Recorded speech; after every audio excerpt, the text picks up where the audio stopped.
అందరికీ వరలక్ష్మి వ్రతం శుభాకాంక్షలు. మీ అందరూ పూజ బాగా చేసుకున్నారని అనుకుంటున్నాను. నేనైతే ఈసారి నార్మల్ గా ఇంట్లో దీపం పెట్టుకుని రెగ్యులర్ పూజే చేసుకున్నాను. నా పెళ్ళయి ఇప్పటికి 6 years అవుతుంది. అందులో నేను 3 times మంచిగా చేసుకున్నాను. ఇది వచ్చేసి ఫస్ట్ టైం 2018లో, అంటే నా పెళ్ళైన సంవత్సరం అనమాట.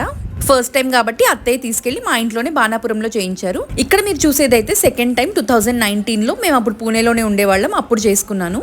చక్కగా ఒక్కదాన్నే అయినంతలో సింపుల్ గా మంచిగా చేసుకున్నాను. అమ్మవారి ఫేస్ కలశం అలా పెట్టుకొని. ఇంకా 2021 అయితే నేను చేసుకోలేదు, మమ్మీ వాళ్ళ ఇంట్లోనే ఉన్నాను. 2020లో ప్రెగ్నెంట్, 21లో అప్పటికి కూడా మమ్మీ వాళ్ళ ఇంట్లోనే ఉన్నాను. కార్తీ ఇంకా 8 months అలా ఉన్నాడు. 2022లో అయితే ఖమ్మంలో మా ఓన్ హౌస్ లో చాలా మంచిగా చేసుకున్నాను. ఇంకా లాస్ట్ ఇయర్, ఈ ఇయర్ అయితే పూణేలో ఉన్నాను. ఇంకా సౌకర్యంగా లేక నేను చేసుకోలేకపోతున్నాను. మంచిగా నేను సెటిల్ అయ్యి మంచి ఇల్లు కట్టుకున్నాక మేము చక్కగా చేసుకుందామని అయితే అనుకుంటున్నాను. చూద్దాం, ఆ అమ్మవారి కటాక్షం ఉంటే మనం అనుకున్నవన్నీ జరుగుతాయి. మీ అందరి మీద కూడా అమ్మవారి బ్లెస్సింగ్స్ ఎప్పుడు ఉండాలని మనస్ఫూర్తిగా కోరుకుంటూ ఈ వీడియోనైతే ఇక్కడితో ఎండ్ చేస్తున్నాను. బాయ్.